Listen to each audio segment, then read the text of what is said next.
Yo, the media is already setting it up, man, and it's only August 8th, man. The assistant coach, second in command, Jason, I accidentally spilled my beer on the court kid. The slithering snake that he is, man. Got an interview by ESPN, man, and is already bargaining for the head assistant coaching position of the Los Angeles Lakers, man. They are already setting it up, and this is what the media wants, all that, and you find out more as I explain in further detail on the Lewis Basketball Network. In that city full of yellow cabs and skyscrapers, it's hard to get a start in these parts without paper.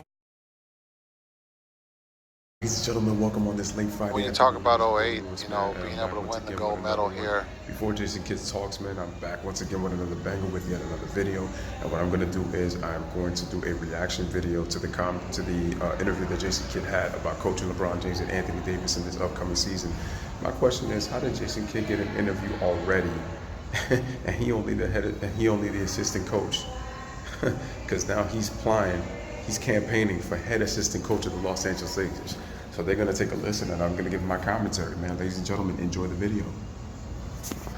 With Team USA, it's always special to come back here, and just the memories. What a great city! It was a great event was put on by Beijing, but also the Olympics by China. They put on a great show.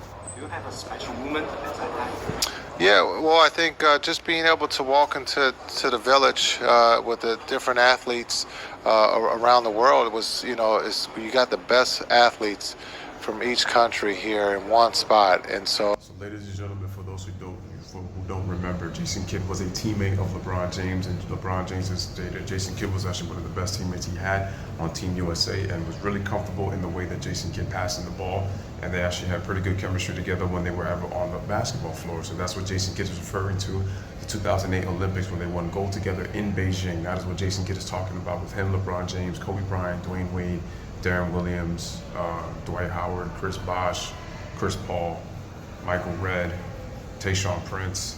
So they're talking about all those guys that were on that Olympic team. If I missed anybody, you guys can let me know. I mean, I pretty much know who was on that team. I'm just naming those guys right there. So it was just remarkable to be able to walk with them in the village, and then also opening ceremony into the Olympic arena was remarkable. Talking about FIBA basketball, that as a great point guard, what's the difference that between what's the way you should adjust to adjust your game to the FIBA game? Well, when you talk about FIBA, there's the time. There's less possessions, and so understanding each possession means something. In the NBA, there's 48 minutes, and so some of those possessions can get lost with turnovers, or you might not be as focused. But when you talk about FIBA, you have to be focused from the jump ball because each possession means something, and on any given night you can be beaten, and that's what makes FIBA basketball exciting. You maybe answer my next question is what's the difference between the FIBA basketball and the NBA basketball? Well, again, the time is shorter. There's less possessions. The three-pointer is very important when you talk about FIBA, but also in the NBA, the three-pointer has become popular. But I think when you talk about FIBA, the country, being able to represent your country is something that you can never take for granted. And so. And I agree with Jason Kidd, as he's talking about there. I think whenever you get the opportunity to represent your country, I think it's much bigger than just winning a championship. Winning a championship is really nice and it does wonders adding to your resume, but there's nothing like representing your country, putting on the red, white, and blue, and winning a gold medal, man, for the United States. You're beating the best players in the world. That looms large, man. It's an honor and a privilege. Not many guys get the opportunity to represent their country. So, those who get the opportunity and the basketball players who've had the blessings, to be able to play for Team USA, or even for, getting a chance to represent your country and playing in the Olympics or scrimmages, or even doing exhibition games, or even getting an opportunity to qualify, I think is a very special honor. And those are the kind of things you don't take for granted in life. So I think that's the biggest thing is that you get to represent your country. You got one goal, and that's to win the World Cup or win the gold medal. You with LeBron James in 2008 as a teammate. Yes. And he's definitely have a high basketball IQ. Yes. As NBA assessment of his? Well, you talk about one of the smartest players in the world. You talk about one of the best players that ever played a game the right way. And so I will say individually, he plays to his benefit, and he plays the right way individually. When it comes to team IQ, that's never been LeBron's strength. So for those who keep saying he makes his teammates better, no. He makes himself look good, and he gets his teammates open shots. But that does not mean that he makes his teammates better. With all due respect, LeBron James, all-time great, but I disagree with that. His individual IQ does not beat team IQ, and I've always said that.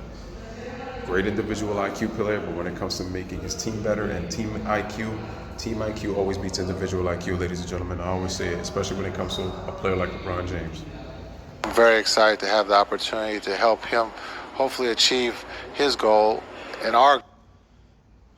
Funny how Jason Kidd put him first, because usually anytime when you say you have a goal, yes, individually you want to, obviously, individual goals, you want to win the championship. But remember, the championship is a team aspect. Individually, you're trying to add to your resume. But remember, LeBron has been about me, myself, and I, pretty much mostly his entire career. Now people are going to say, well, Lewis, how you going to say LeBron's never been about the team? He won a championship with the Miami Heat and with the Cleveland Cavaliers, so he's been about the team. Do you notice every time when LeBron wins, it's him and the others? It's LeBron and the others. Like if they don't matter. They only matter in losses. He didn't have enough help and he's had to do so much.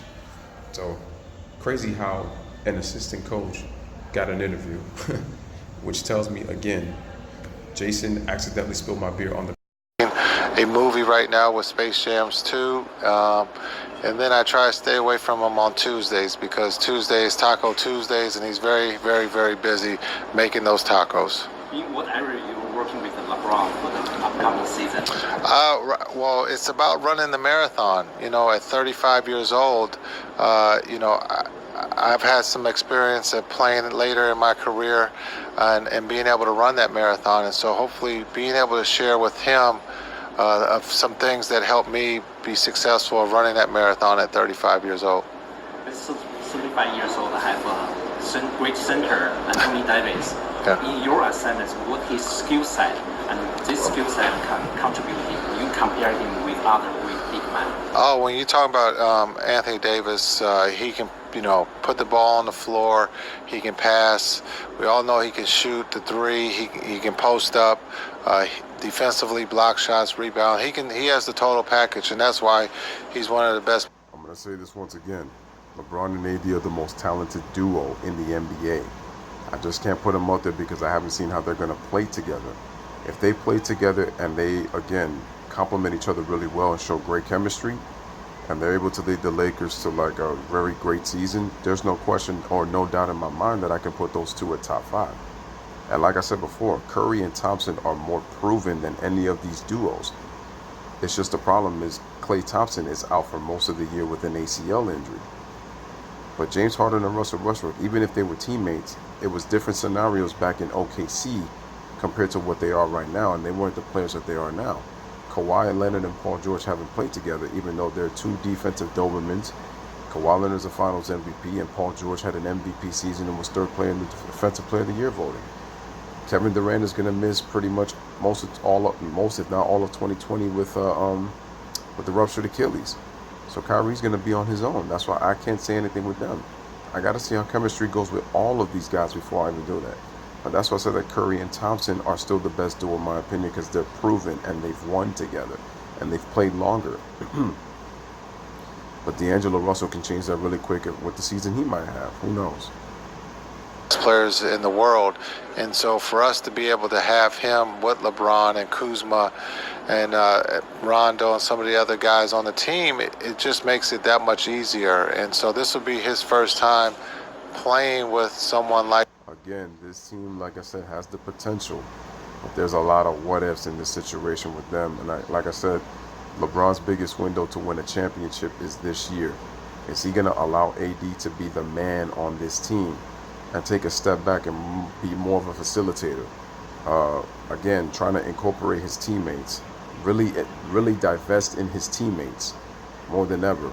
and make this about the team instead of making this about LeBron, because we already know that LeBron teams tend to underperform in the regular season, and then by the playoffs they don't really have a strategy on how to beat elite teams, because again, the LeBron James system can beat certain teams in the playoffs, but they cannot beat high basketball IQ elite teams. LeBron James is an amazing player, great player, but his individual IQ, I told you, as I said before, it cannot beat elite teams with high basketball IQ. Individual IQ always loses to high basketball IQ teams. Like LeBron, and so this will be a great learning experience and a process for him too. What most you can apply your head coaching experience to this Laker organization, and what's your responsibility under Coach Vogel? Oh, well, when you talk about Frank Vogel, he's a great human being, great coach, and I'm just lucky to have the opportunity to learn under him and to be able. Listen, Jason Kidd, that's very nice of you, but you're capping for Frank Vogel, because all of this is saying is you want to make sure, obviously, you want to get on the right foot with him, but at the same time, this is basically saying that Frank Vogel's foot is already one foot in and 1 foot out the door. As in, if Frank Vogel doesn't coach to the capabilities that he can with LeBron James and earns his respect, best believe he will be the new David Blatt 2.0, and Jason Kidd, you will be the Tyronn Lue 2.0, because the Lakers hired you as an assistant to be ready to step in, and Lionel Hollins is also on that coaching staff. So this is why that I said that the Lakers don't have as really much excuses. LeBron has the pieces to win. It's just a matter of him, again, is he going to do the necessary things to make sure that this Laker team stays afloat? Because like I said it before, I said it again, no days off in the Western Conference. Be able to, help him when he asks for help, and from my past experience as a head coach, but also just as a player and as an older player, to be able to help him understand some of the things that those guys are going through. I mean, I know this is Jason Kidd's style, man, but it's crazy. I really thought that this guy has some kind of charisma or some kind of speaking ability, but this dude is a robot when he speaks, man. It is what it is. Not only as a Laker coach, but as a person, what's your expectation and outlook for the next upcoming season? One thing's for sure, I better not see him spill any beer on the court trying to do any of that crap again like he did in Brooklyn. Can't pull that crap in LA, son. Well, as an athlete or as a coach, you always play to win, and so for us in LA, we want to win, and that's be successful in the season. But I think when you start talking about the bigger picture, and that's to win a championship, and that's what we want to do in LA.